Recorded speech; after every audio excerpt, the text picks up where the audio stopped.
ഹരേ കൃഷ്ണ. ഹരേ ഓം നമോ കൃഷ്ണ ഭഗവതേ വാസുദേവായ. ഓം നമോ ഭഗവതേ വാസുദേവായ.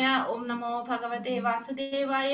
ഓം അജ്ഞാനതിമിരാന്തസ്യ ജ്ഞാനാഞ്ജനാശലാകയ ചക്ഷുരുന്മീലിതം യേന തസ്മൈ ശ്രീഗുരവേ നമഃ. നമോ വിഷ്ണുപാദായ കൃഷ്ണപ്രേഷ്ഠായ ഭൂതലേ ശ്രീമതേ ഭക്തിവേദാന്ത സ്വാമിനിധി നാമിനേ. നമസ്തേ സാരസ്വതേ ദേവേ ഗൗരവാണി പ്രചാരിണേ നിർവിശേഷ ശൂന്യവാദി പാശ്ചാത്യദേശധാരിണേ. ജയ ശ്രീ കൃഷ്ണ ചൈതന്യ പ്രഭു നിത്യാനന്ദ ശ്രീ അദ്വൈത ഗദാധര ശ്രീവാസാദി ഗൗരഭക്തവൃന്ദ. ഹരേ കൃഷ്ണ കൃഷ്ണ കൃഷ്ണ ഹരേ ഹരേ, ഹരേ രാമ രാമ രാമ ഹരേ ഹരേ. ഹരേ കൃഷ്ണ. ശ്രീ ശ്രീ രാധാ ഗോവിന്ദ് ടെമ്പിൾ ഇസ്കോൺ മാംഗ്ലൂരിന്റെ ഉപദേശാമൃതം ക്ലാസ്സിലേക്ക് എല്ലാവർക്കും സ്വാഗതം. ഹരേ കൃഷ്ണ. എല്ലാവർക്കും പ്രണാമം. ഹരേ കൃഷ്ണ. ഹരേ കൃഷ്ണ. പ്രണാമം മാതാജി. എല്ലാവർക്കും പ്രണാമം. അപ്പൊ നമ്മുടെ ഉപദേശാമൃതം ശ്ലോകം 6 നമുക്ക് എടുക്കണം. 5-ാമത്തതിന്റെ ഒന്നും കൂടി പറയാൻ വേണം അല്ലേ? 6-ാമത്തെ നമുക്ക് എടുത്തിട്ട് 5-ാമത്തതിന്റെ നമുക്കൊന്ന് പറഞ്ഞു തരാം കേട്ടോ. ഇപ്പൊ ആദ്യത്തെ 5 ഉപദേശം എന്തൊക്കെയായിരുന്നു നമ്മൾ പഠിച്ചത്? 1-ാമത്തെ ഉപദേശം ഏതായിരുന്നു? ഒരു ഗുരുവിന് വേണ്ട യോഗ്യതകൾ. ഒരു ഗുരുവിന് വേണ്ട യോഗ്യതകളായിരുന്നു നമ്മൾ പഠിച്ചത് അല്ലെ? വാചോവേഗം, മനസാക്രോധവേഗം, ജിഹ്വാവേഗം, ഉദര ഉപസ്ഥവേഗം, ഏതാൻ വേഗാൻ യാ വിഷഹേത ധീരഃ സർവാമപീമാം പൃഥിവീം സശിഷ്യാത് അല്ലെ? വാക്ക്, മനസ്സ്, ക്രോധം, ജിഹ്വ, ഉദരം, ഉപസ്ഥം ഈ 6 കാര്യങ്ങളുടെ ത്വരയെ നിയന്ത്രിക്കുന്നവൻ ധീരനാണ്. ആ വ്യക്തിക്ക് ഈ ഭൂമിയെ മുഴുവൻ ശിഷ്യപ്പെടുത്താനായിട്ടുള്ള യോഗ്യതയുള്ളവനായിരിക്കും. 2-ാമത്തെ ഉപദേശം എന്തായിരുന്നു? ഭക്തിയെ നശിപ്പിക്കുന്ന 6 കാര്യങ്ങൾ. എന്തൊക്കെയാണത്? അത്യാഹാരം, ഭക്ഷണം,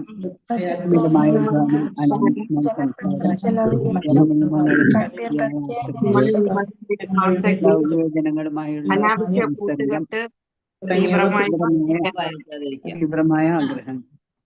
അത്യാഹാര പ്രയാസശ്ച പ്രജൽപാനീയമാഗ്രഹ ജനസംഘശ്ച ലൗല്യം ച ഷഡ്ഭിർ ഭക്തി വിനശ്യതി. ഇനി നശിപ്പിക്കുന്നു. ഇനി ഭക്തിയെ പ്രോത്സാഹിപ്പിക്കുന്ന 6 കാര്യങ്ങൾ ഏതൊക്കെയായിരുന്നു? 3-ാമത്തത്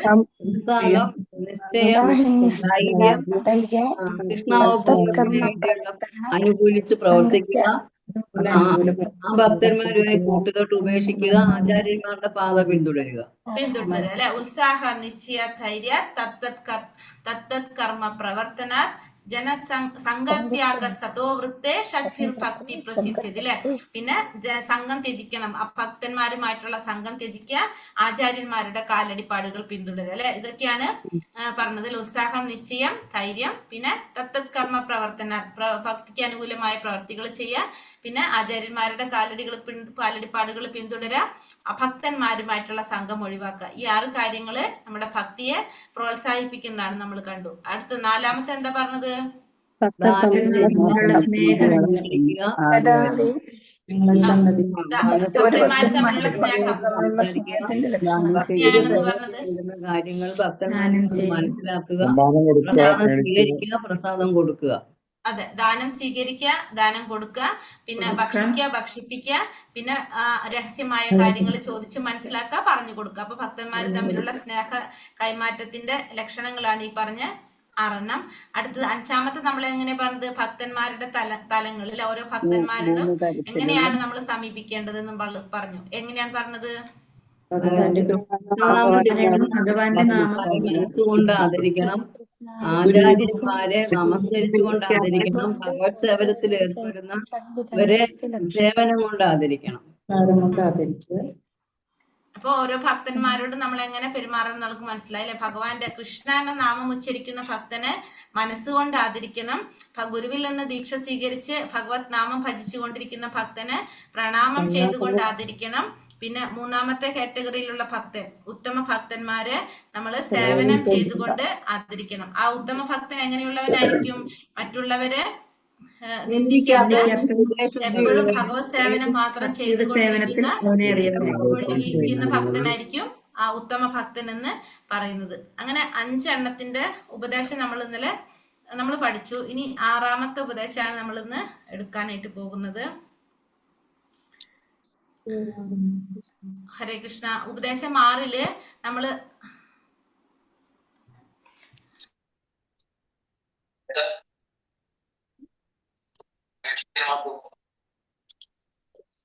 നമ്മള് ഒരു കാര്യം കൂടി പറയാനുണ്ടായിരുന്നു. ഇത് കഴിഞ്ഞിട്ട് നാമാപരാധം പറഞ്ഞില്ലല്ലോ ഞാൻ. ഇല്ല. നാമാപരാധം കൂടി പറയാനുണ്ടായിരുന്നു അല്ലെ. ഇതെടുത്തിട്ട് പറയാം നമുക്ക് ഏതായാലും. ഹരേ കൃഷ്ണ. ശ്ലോകം 6. ഓം നമോ ഭഗവതേ വാസുദേവായ. ദൃഷ്ടൈ സ്വഭാവജനിതിർവപുഷശ്ച ദോഷൈർ. ദൃഷ്ടൈ സ്വഭാവജനിതിർവപുഷശ്ച ദോഷൈർ. സോറി ചൊല്ലിന്റെ രീതി മാറിപ്പോയി. ദൃഷ്ടൈ സ്വഭാവജനിതിർവപുഷശ്ച ദോഷൈർ ന പ്രകൃതത്വമിഹ ഭക്തജനസ്യ പശ്യേത്. ഗംഗാപസാന ഖലു പുത്പുതാഫേന പങ്കൈർ ബ്രഹ്മാദ്രവത്വമപഗച്ഛതി നീരധർമ്മൈ. ദൃഷ്ടൈ സ്വഭാവജനിതിർവപുഷശ്ച ദോഷൈർ ന പ്രാകൃതത്വമിഹ ഭക്തജനസ്യ പശ്യേത്. ഗംഗാപസാന ഖലു പുത്പുതാഫേന പങ്കൈർ ബ്രഹ്മാദ്രവത്വമപഗച്ഛതി നീരധർമ്മൈ. ചൊല്ലാം. ദൃഷ്ടൈ സ്വഭാവജനിതൈർവപുഷശ്ച ദോഷൈർ പ്രാകൃതത്വമിഹ ഭക്തജനസ്യ പശ്യേത്. ഗംഗാപസാന ഖലു പുത്പുതാഫേന പങ്കൈർ ബ്രഹ്മാദ്രവത്വമപഗച്ഛതി നീരധർമ്മൈ. സ്വഭാവജനിതേ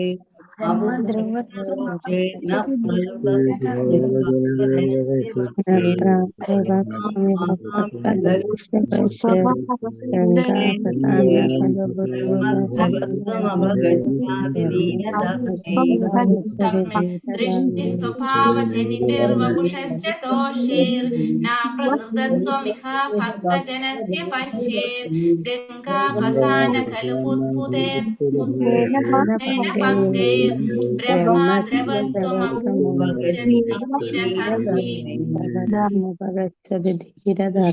സ്വഭാവജനിതേർവപുശ്ച ദോഷേർ. ദൃഷ്ടൈ സ്വഭാവജനിതേർവപുശ്ച ദോഷേർ ന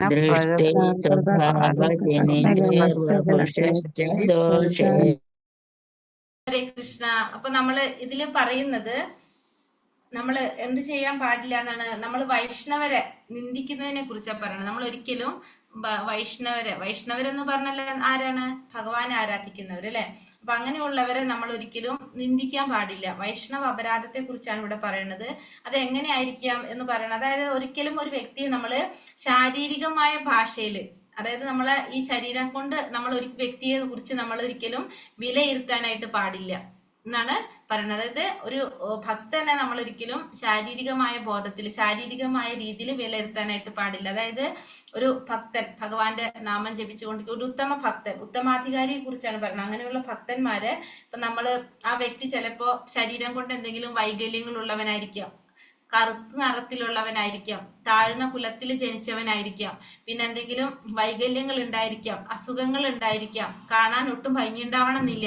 അങ്ങനെ എന്തെങ്കിലും നമ്മള് ശാരീരികമായ രീതിയിൽ നമ്മൾ നോക്കുമ്പോൾ നമുക്ക് പല രീതിയിലുള്ള പല കുറവുകൾ നമുക്ക് തോന്നാം. പക്ഷെ ഒരിക്കലും അങ്ങനെ നമ്മൾ ഒരാളെന്ത് ചെയ്യാൻ പാടില്ല, വിലയിരുത്താനായിട്ട് പാടില്ല. ആ രീതിയിൽ നമ്മൾ ഒരിക്കലും ഭൗതികമായ രീതിയിൽ നമ്മൾ ഒരിക്കലും ഒരു ഭക്തനെ വീക്ഷിക്കാൻ പാടില്ല എന്നുള്ളതാണ് എന്തിൽ പറയുന്നത്, ഈ 6ാമത്തെ ഉപദേശത്തിൽ പറയുന്നത്. അതായത് അങ്ങനെ നമ്മൾ ചെയ്യുന്നത് ഒരു അപരാധമാണ്. അത് പറയുന്നത് ഗംഗാനദി എങ്ങനെയാണ്? മഴക്കാലത്തും ഗംഗയിലെ നദി വെള്ളം എങ്ങനെയായിരിക്കും? മഴക്കാലത്ത് ചെളിയായിരിക്കും നിറച്ചില്ലേ, ചെളിവെള്ളമായിരിക്കും അത്. പക്ഷെ ഗംഗാനദി ചെളിവെള്ളാണെങ്കിലും ആ ഗംഗാനദിയുടെ പവിത്രത നഷ്ടപ്പെടുന്നുണ്ടോ? കാണുമ്പോ ചെളിവെള്ളം പോലെ തോന്നിയാലും അതിലെ പവിത്രത നഷ്ടപ്പെടുവോ? ഗംഗാനദിയുടെ നഷ്ടപ്പെടില്ല, ഇല്ല അല്ലെ. വെള്ളം കണ്ടാൽ ചെളിവെള്ളം പോലെ നമുക്ക് ഫീൽ ചെയ്താലും ഗംഗാനദി, ഗംഗാജലം എപ്പോഴും എങ്ങനെയാണ്? ഹോളി വാട്ടർ ആണ്, അത് പരിശുദ്ധ ജലം തന്നെയാണ് അല്ലെ ഗംഗാനദി. അതേപോലെ തന്നെയാണ് ഒരു ശുദ്ധഭക്തനും. അപ്പൊ അങ്ങനെയുള്ള ഒരു വ്യക്തിയെ നമ്മൾ ഒരിക്കലും എങ്ങനെ ചിന്തിക്കാൻ പാടില്ല, ഏതൊരു പരിതസ്ഥിതിയിലായാലും നമ്മൾ ആ വ്യക്തിയെ ശാരീരിക ബോധത്തിൽ വിലയിരുത്താനായിട്ട് പാടില്ല എന്നുള്ളതാണ് 6ാമത്തെ ഉപദേശം പറയുന്നത്. മനസ്സിലായോ ഉപദേശം എന്താണെന്നുള്ളത്? പറയാം, ഒന്നുകൂടി പറഞ്ഞുതരാം. അതായത് ഒരു വ്യക്തിയെ നമ്മൾ ഒരിക്കലും, അതായത് 6ാമത്തെ ഉപദേശം പറയണത്, ഇപ്പൊ നമ്മള് വൈഷ്ണവ അപരാധം അല്ലെങ്കിൽ ഒരു വൈഷ്ണവനെ നമ്മൾ ഒരിക്കലും എങ്ങനെ വിലയിരുത്താൻ പാടില്ല?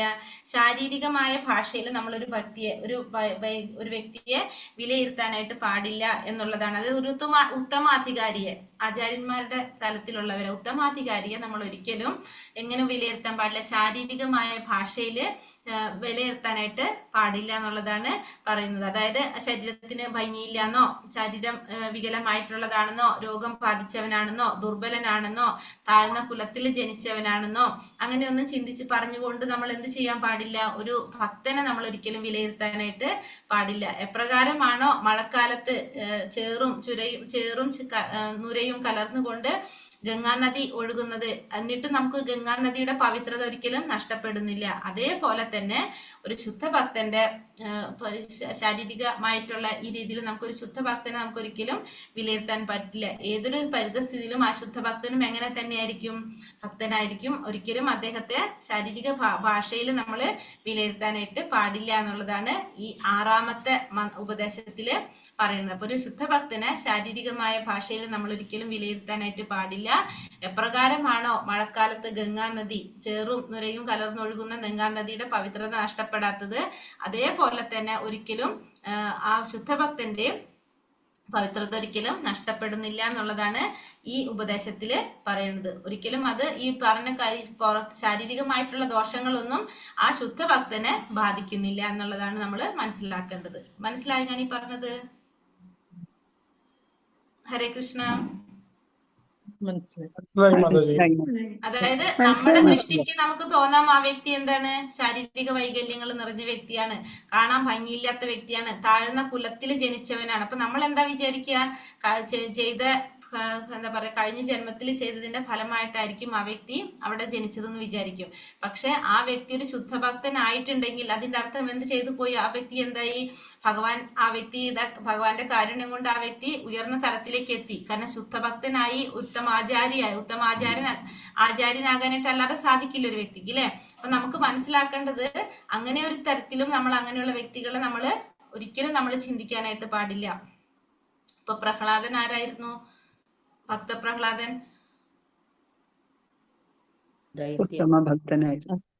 ആരായിരുന്നു? ജന്മം കൊണ്ട് അസുരനായിരുന്നു, അല്ലെ? നമ്മളിപ്പോ പഠിച്ച് മനസ്സിലാക്കി വെച്ചതനുസരിച്ച് അസുരന്മാർ ഒരിക്കലും അസുരന്മാർക്ക് ഒരിക്കലും എന്ത് സാധിക്കില്ല? ഭഗവാൻ അറിയാനായിട്ട് സാധിക്കില്ല, അസുരിക സ്വഭാവത്തിലുള്ളവർക്ക്, അല്ലെ? പക്ഷെ അതെന്താണ് അവിടെ നമുക്ക് മനസ്സിലാക്കാൻ സാധിക്കുന്നത്? അത്രയും ഭഗവാനോട് ഭഗവാന്റെ കാരുണ്യമുണ്ട്, അല്ലെങ്കിൽ ഭഗവാന്റെ ഭക്തനാണെങ്കിൽ അത് ഏത് കുലത്തിൽ ഏത് രീതിയിൽ ജനിച്ചാലും അവർക്കത് അവർക്കത് വിഷയമല്ല എന്നുള്ളത് നമുക്ക് മനസ്സിലാക്കാനായിട്ട് സാധിക്കണം. അപ്പൊ അതുകൊണ്ട് നമുക്ക് മനസ്സിലാക്കാം, ഇത് പറയുന്നത് ശാരീരികമായ ഭാഷയിൽ നമ്മൾ ഒരിക്കലും ഒരാളെയും, അതായത് ഭൗതികമായ ഇന്ദ്രിയങ്ങൾ കൊണ്ട് നമുക്ക് കാണുന്ന കുറെ പോരായ്മകൾ ഉണ്ടാവും നമ്മളെ രീതിയിൽ. അതൊന്നും ആരെ ബാധിക്കുന്നതല്ല, ഒരിക്കലും ഒരു ഭക്തനെ ബാധിക്കുന്നതല്ല. ഒരു എപ്രകാരം ഗംഗാനദി മഴക്കാലത്ത് ചേറും നുരയും, അതായത് അതിൽ പറയുന്ന ഉപമ അങ്ങനെ തന്നെയാണ്, ചേറും നുരയും കലർന്ന് ഒഴുകുന്നത്, എന്നിട്ടും ആ ഗംഗാനദിയുടെ പവിത്രത നഷ്ടപ്പെടാത്തത് പോലെ തന്നെയാണ് ഒരു ശുദ്ധഭക്തന്റെ. കൃഷ്ണ നമുക്കത് നോക്കാം. കൃഷ്ണാവബോധത്തിൽ പ്രതിഷ്ഠിതനായ ഒരു ശുദ്ധഭക്തന് അവന്റെ ശരീരവുമായി താതാത്മ്യവുമില്ല. ഭക്തനെ ഭൗതികതയുടെ ദൃഷ്ടിയിലൂടെ വീക്ഷിക്കരുത്. അപ്പൊ കൃഷ്ണാവബോധത്തിൽ പ്രതിഷ്ഠിതനായിട്ടുള്ള ഒരു ശുദ്ധഭക്തന് ഒരിക്കലും ശരീരവുമായിട്ട് യാതൊരു ബന്ധവുമില്ല. ആ ഭക്തനെ ഒരിക്കലും നമ്മൾ ഭൗതികമായ ദൃഷ്ടിയിലൂടെ വീക്ഷിക്കാനായിട്ട് പാടില്ല. ഭൗതികമായ രീതിയിൽ നമ്മൾ ആ ഭക്തൻ ഒരിക്കലും വീക്ഷിക്കാനായിട്ട് പാടില്ല. താഴ്ന്ന തരം കുടുംബത്തിൽ ജനിച്ചവനാണെന്നോ, ശരീരം വികലമാണെന്നോ, ദുർബലമാണെന്നോ ഉള്ള കാര്യം ഒരു ഭക്തനെ സംബന്ധിച്ചിടത്തോളം ഗണിക്കത്തക്കതല്ല. സാമാന്യ ജനദൃഷ്ടിയിൽ ഒരു ഭക്തോത്തമ ശരീരത്തിലുള്ള ഈ ദൃശ്യവൈകല്യങ്ങൾ ഒരു അപാകതയായി തോന്നാം. നമുക്ക് സാധാരണ നമ്മുടെ കാഴ്ചപ്പാടിൽ ഇതൊക്കെ നമുക്കൊരു അപാകതയായിട്ട് നമുക്ക് തോന്നാം. പക്ഷേ ദൃശ്യങ്ങളായ ഈ ദോഷങ്ങൾക്കിടയിലും ഒരു ഉത്തമ ഭക്തന് ദൂഷണം സംഭവിക്കുന്നില്ല. അപ്പൊ നമ്മുടെ കാഴ്ചപ്പാടിലാണ് ഇത്തരത്തിലുള്ള ദോഷങ്ങൾ ഉള്ളത്. അങ്ങനെ ഉണ്ടെങ്കിൽ പോലും ഒരു ഉത്തമ ഭക്തൻ ഒരിക്കലും ദൂഷണം സംഭവിക്കുന്നില്ല. അപ്പൊ ഒരു താഴ്ന്ന കുടുംബത്തിൽ ജനിച്ചവനായിരുന്നെന്നോ, ശരീരം വികലമാണെന്നോ, ദുർബലമാണെന്നോ ഉള്ള കാര്യം ഒരു ഭക്തനെ സംബന്ധിച്ചിടത്തോളം നമ്മൾ പരിഗണിക്കേണ്ടത് ആവശ്യമില്ല. സാധാരണ ജനങ്ങളുടെ ദൃഷ്ടിയിലാണ് ഇതൊക്കെ വൈകല്യമായിട്ട് തോന്നുന്നത്. പക്ഷെ ദൃശ്യങ്ങളായിട്ടുള്ള ഈ ദോഷങ്ങൾക്കിടയിലും ആ ഭക്തൻ എങ്ങനെയായിരിക്കും? ഒരു ഉത്തമ ഭക്തൻ തന്നെയായിരിക്കും. ദൂഷണം സംഭവിക്കുന്നില്ല. ക്വസ്റ്റ്യൻ വന്നില്ലല്ലോ.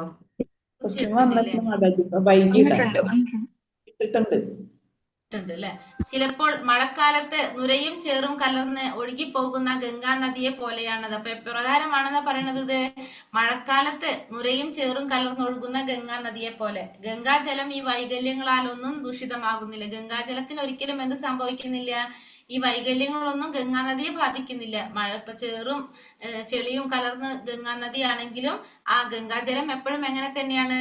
ശുദ്ധ, അങ്ങനത്തെ ഹോളി വാട്ടർ തന്നെയാണ്. അപ്പൊ അതേപോലെ തന്നെയാണ് എന്തും ഈ ഒരു ശുദ്ധഭക്തനെ സംബന്ധിച്ചിടത്തോളം. ആത്മജ്ഞാനത്തിൽ പുരോഗമിച്ചവർ ജലത്തിന്റെ പരിസ്ഥിതി ഒന്നും ഗണിക്കാതെ ഗംഗയിൽ സ്നാനം ചെയ്യുന്നു. ഇപ്പൊ നമ്മള് ഗംഗാ നദിയിൽ പോകുമ്പോ നമ്മൾ ഈ ചെളിവെള്ളം കണ്ട നമ്മൾ അതിൽ ഇറങ്ങിയിട്ട് കുളിക്കും ആരെങ്കിലും? ഇല്ല.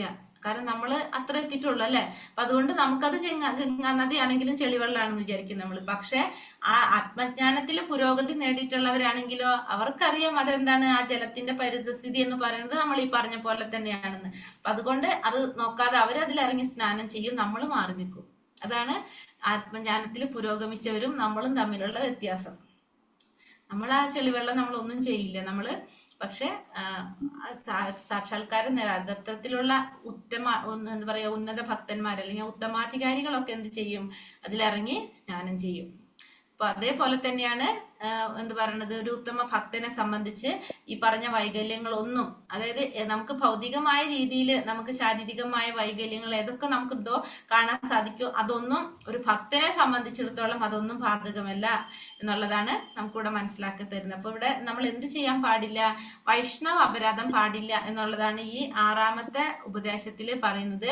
ഒരു ഭക്തനെ ശാരീരികമായ രീതിയിൽ നമ്മൾ ഒരിക്കലും വിലയിരുത്താനായിട്ട് പാടില്ല. ആ ശാരീരികമായ രീതിയിൽ എന്ന് പറയുമ്പോൾ എന്തൊക്കെ പറഞ്ഞു? നമ്മള് താഴ്ന്ന കുലത്തിൽ ജനിച്ചവനാണെന്നോ, ശരീരത്തിന് ഭംഗിയില്ലാന്നോ, അതെല്ലാന്ന് വെച്ചിട്ടുണ്ടെങ്കിൽ എന്തെങ്കിലും വൈകല്യങ്ങൾ നിറഞ്ഞവരാണെന്നോ, അങ്ങനെ എന്തൊക്കെ പറയാനുണ്ടോ അത് അത്തരത്തിലുള്ള രീതിയിലൊന്നും നമ്മൾ ആരെ കാണാൻ പാടില്ല. ഒരു ഭക്തനെ നമ്മൾ കാണാനായിട്ട് പാടില്ല.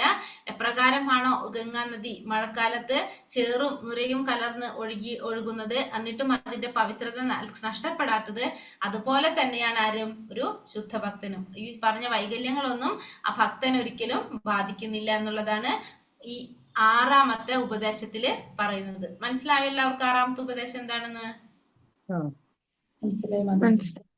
മനസ്സിലായി. ഭാവാർത്ഥം ശ്രീല പ്രഭുപാദിക്ക് ജയ്. ഒരിക്കലും പതനം സംഭവിക്കാതെ പൂർണ്ണമായും ഭക്തി സേവനത്തിൽ ഏർപ്പെടുന്നവൻ ഭൗതിക ഗുണങ്ങളെ അതിക്രമിച്ച് ബ്രഹ്മതലത്തിലെത്തും. അപ്പൊ ഒരിക്കലും പതനം സംഭവിക്കാത്ത, പൂർണ്ണമായിട്ടും ഭക്തി ചെയ്തുകൊണ്ടിരിക്കുന്ന ഒരു വ്യക്തിക്ക് എന്ത് സാധിക്കും? ഈ ഭൗതികമായിട്ടുള്ള ഗുണങ്ങളെല്ലാം അതിക്രമിച്ച് ബ്രഹ്മതലത്തിലേക്ക് ഉയരാനായിട്ട് സാധിക്കും. ഭക്തിയുത സേവനത്തിൽ ഏർപ്പെടുന്നവൻ ഭൗതിക പ്രചോദനങ്ങളിൽ നിന്നും മുക്തനായിരിക്കണം. വൈശ്വിക സുഖാഭിലാഷമാണ് ബോധത്തിലുള്ളതെങ്കിൽ അത് ഭൗതിക ബോധമാണ്. അപ്പൊ ഭക്തിയുത സേവനത്തിൽ ഏർപ്പെടുന്ന ഭക്തൻ എങ്ങനെയായിരിക്കണം? ഭൗതികമായിട്ടുള്ള പ്രചോദനങ്ങളിൽ നിന്നെല്ലാം മുക്തനാവാനായിട്ട് ആര് ശ്രമിക്കണം? ഭക്തിയുത സേവനം ചെയ്യുന്നവർ ശ്രമിക്കണം. കാരണം നമുക്ക് ഈ ഭൗതികമായ സുഖാഭിലാഷമാണ് നമ്മുടെ ബോധത്തിൽ ഉള്ളതെങ്കിൽ അത് എന്ത് ബോധമാണ്? ഭൗതികമായ ബോധമാണ്. കാരണം നമ്മുടെ ഇന്ദ്രിയങ്ങളെ സന്തോഷിപ്പിക്കാൻ വേണ്ടിയിട്ടാണ് നമ്മൾ ശ്രമിക്കുന്നെങ്കിൽ അത് ഭൗതിക ബോധമാണ്.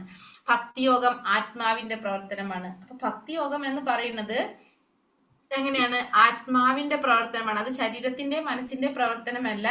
ഭക്തി പ്രവർത്തിക്കുന്നത് എങ്ങനെയാണ്? ആത്മാവിന്റെ പ്രവൃത്തിയാണ് ഭക്തി. അദൃഷ്ടവും ഏകാഗ്രവുമായ ഭക്തി സേവനത്തിൽ വ്യാപരിക്കുന്നവൻ മുക്തനാണ്. അപ്പൊ അദൃഷ്ടമായിട്ടും ഏകാഗ്രമായിട്ടും ഭക്തി സേവനത്തിൽ മുഴുകുന്നവൻ ആരായിരിക്കും?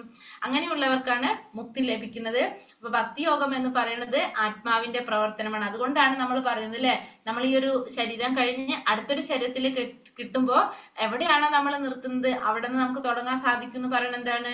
കാരണം ആത്മാവിന് നാശമില്ലാത്തതാണ്. അപ്പൊ ആത്മാവിന്റെയാണ് അത് പ്രവർത്തനം.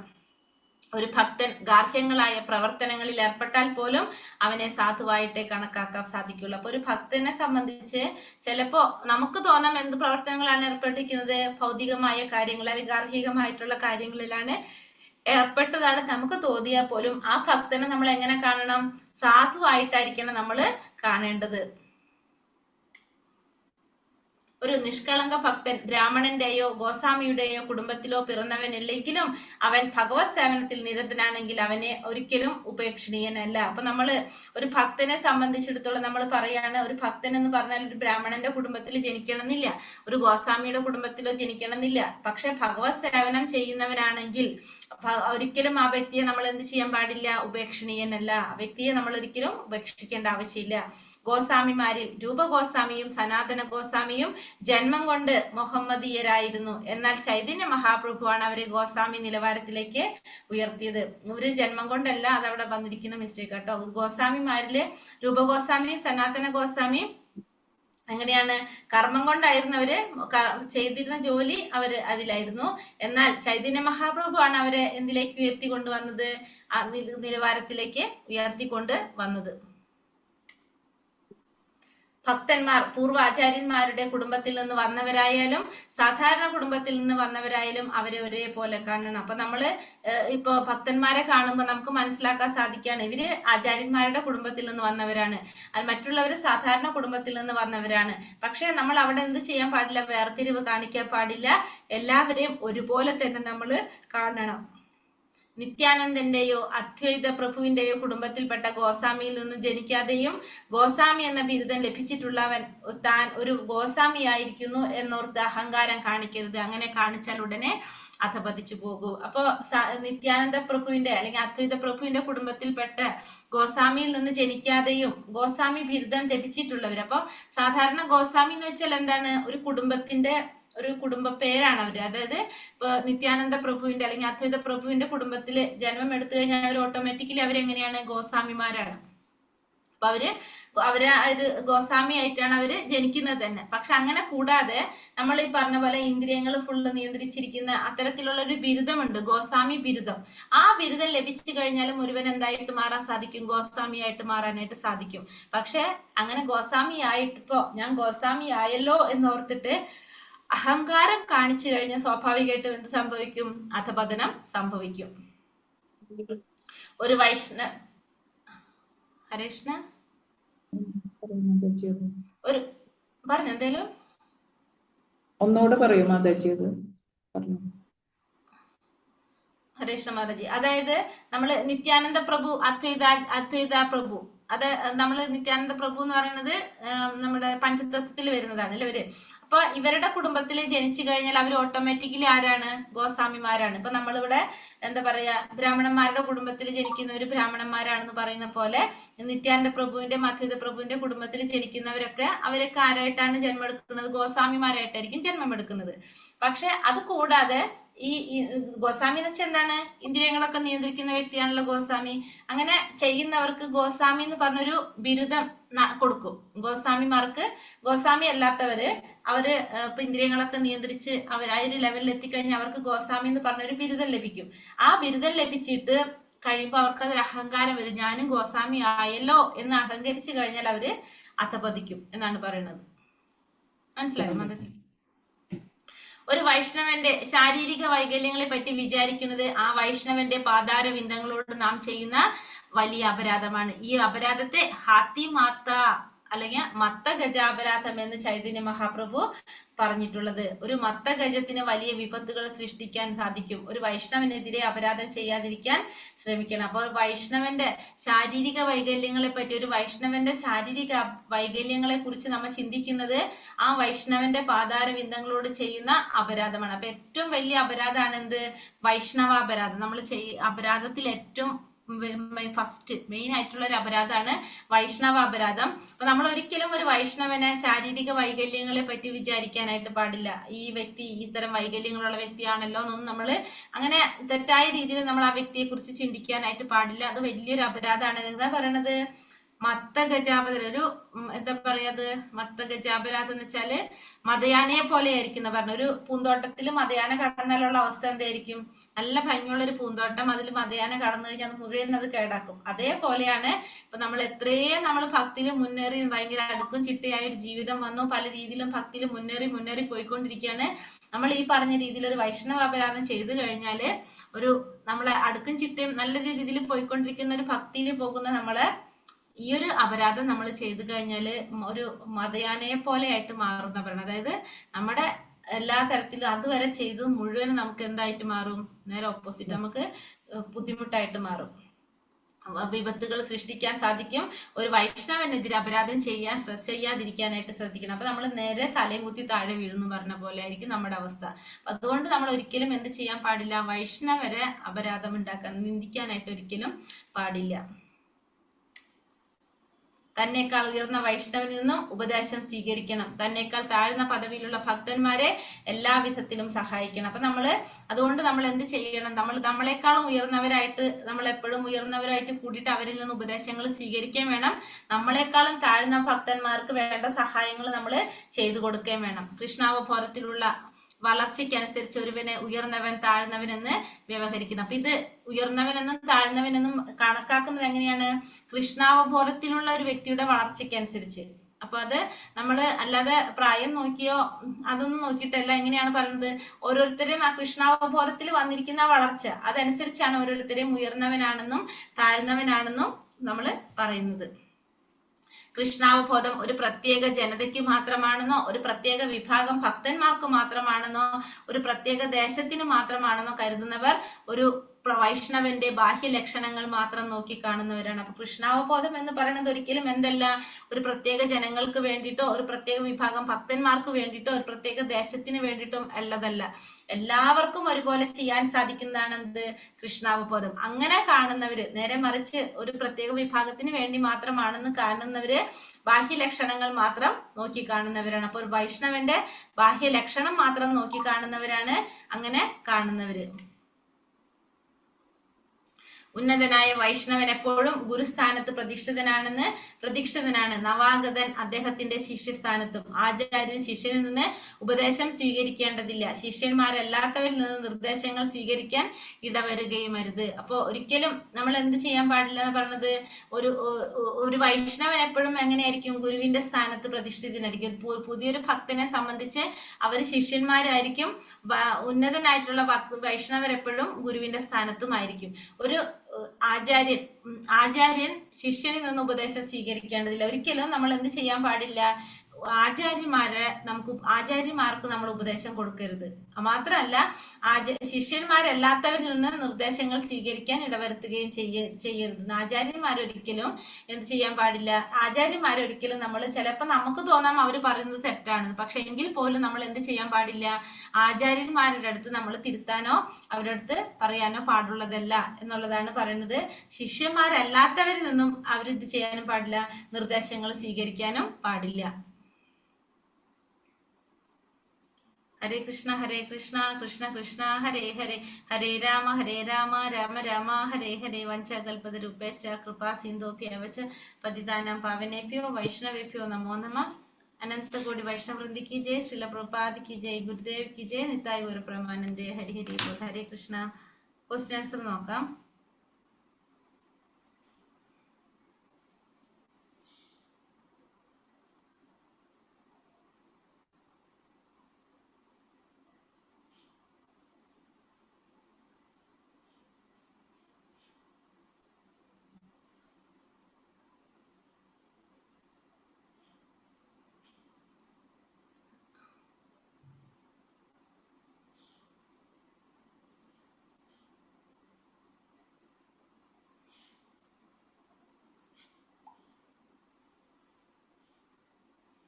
ഫസ്റ്റ് ക്വസ്റ്റ്യൻ എന്താണ്? ലോകം മാറി എന്താണ് പറയുന്നത്? പറഞ്ഞോളൂ.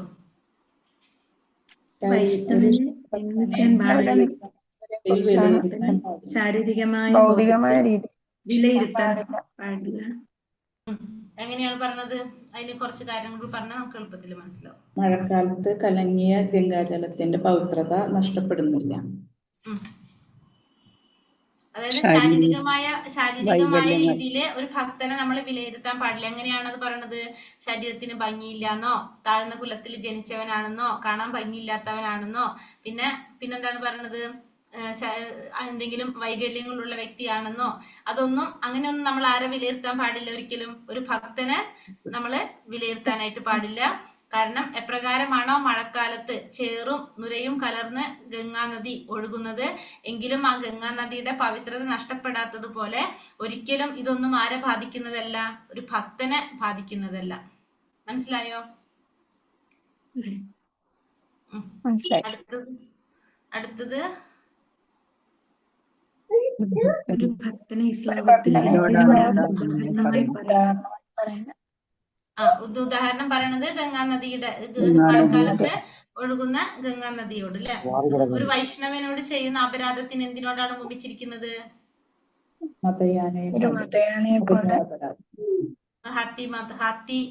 എന്താ പറഞ്ഞത്? ഹാത്തിമാത്ത ഗജാപരാധം അല്ലെ, ഹാത്തിമാത്ത. ഭക്തിയോഗം ഏതിന്റെ പ്രവർത്തനമാണ്? ആത്മാവിന്റെ പ്രവർത്തനമാണ്. ഗോസ്വാമിമാർ എപ്പോഴാണ് അധപതിക്കാൻ സാധ്യതയുള്ളത്? ഗോസ്വാമി ആയി എന്ന ബിരുദം കിട്ടിയതിനു ശേഷം ഗോസ്വാമി എന്നോർത്ത് അഹങ്കാരിക്കുമ്പോ അല്ലെ, ഗോസ്വാമി ആയി എന്ന് ചിന്തിച്ച് അഹങ്കരിക്കുമ്പോ. വൈഷ്ണവ അപരാധം സംഭവിക്കുന്ന വഴികൾ, ഇത് പറഞ്ഞില്ല. വൈഷ്ണവ അപരാധം സംഭവിക്കുന്ന വഴികൾ, അതിൽ രണ്ടെണ്ണം നമ്മൾ പറഞ്ഞു. ഒന്ന്, നമ്മൾ എന്ത് ചെയ്യാൻ പാടില്ല? ഗുരുവിനെ നമ്മൾ ഉപദേശിക്കാൻ പാടില്ല. ഒരു അപരാധമാണത് നമ്മൾ ചെയ്യുന്ന, ഗുരുവിനെ ഉപദേശിക്കുന്നത്.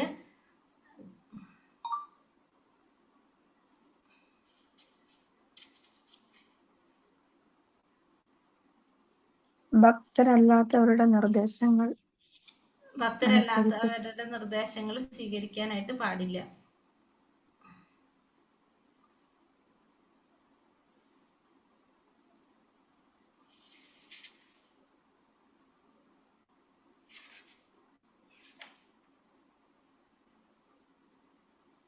പിന്നെ വൈഷ്ണവന് ശാരീരികമായ വൈകല്യങ്ങൾ ഉണ്ടെന്ന് വിചാരിച്ച് നമ്മൾ പെരുമാറുന്നത് വൈഷ്ണവരോട് ചെയ്യുന്ന ഒരു അപരാധമാണത്. വൈഷ്ണവ അപരാധമാണത്. ശാരീരികമായിട്ടുള്ള വൈകല്യങ്ങൾ ഉണ്ടെന്ന് മനസ്സിലാക്കിയിട്ട് വിചാരിച്ചുകൊണ്ട് അവരോട് പ്രവർത്തിക്കുന്നത് അപരാധമാണ്.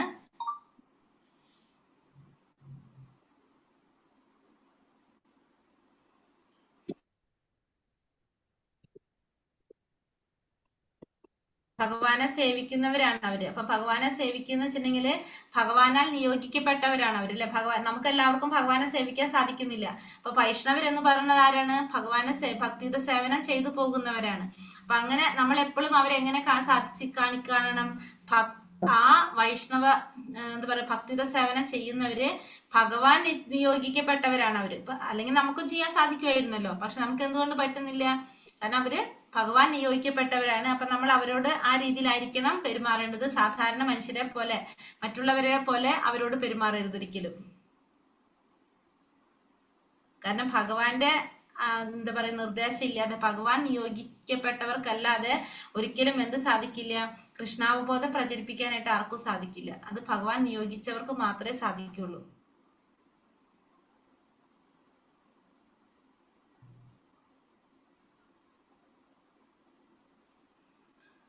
നമ്മളൊരു ശുദ്ധഭക്തൻ ഒരിക്കലും വിമർശിക്കാൻ പാടില്ല. പിന്നെ ശുദ്ധ വൈഷ്ണവന് ഒരിക്കലും അസൂയ ഉണ്ടാകാൻ പാടില്ല. അതൊക്കെ അപരാധമാണ്. അസൂയ ഉണ്ടാവാൻ പാടില്ല. പിന്നെ ഒരു ശുദ്ധ വൈഷ്ണവൻ അച്ചടക്ക നടപടികൾക്ക് വിധേയനാണെന്ന് വിചാരിക്കുന്നതും തെറ്റാണ്. ഒരു ശുദ്ധ വൈഷ്ണവൻ അച്ചടക്ക നടപടികൾക്ക് വിധേയനാണ്. അച്ചടക്ക നടപടികളൊക്കെ ആ ശുദ്ധ വൈഷ്ണവന് ഒരു ബാധകമാണ്, വിധേയനാണെന്ന് ചിന്തിക്കുന്നതും അപരാധമാണ്. പിന്നെ ആ ശുദ്ധഭക്തനെ ഉപദേശിക്കാൻ ശ്രമിക്കുന്നതും തെറ്റ് നിരുത്താൻ നോക്കുന്നതൊക്കെ അപരാധമാണ്. ശുദ്ധഭക്തനെ ഉപദേശിക്കുക, തെറ്റ് തിരുത്താൻ നോക്കുക, അതൊക്കെ അപരാധമാണ്.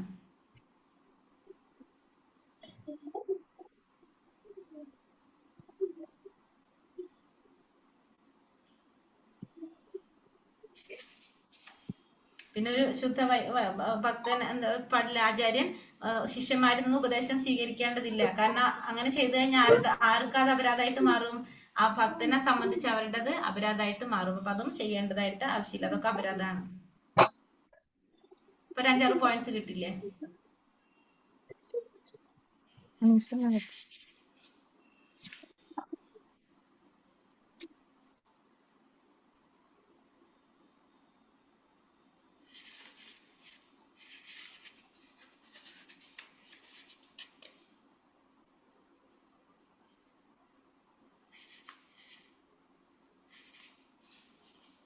ആചാര്യനിൽ നിന്ന് ശിഷ്യത്വം സ്വീകരിക്കുന്നു.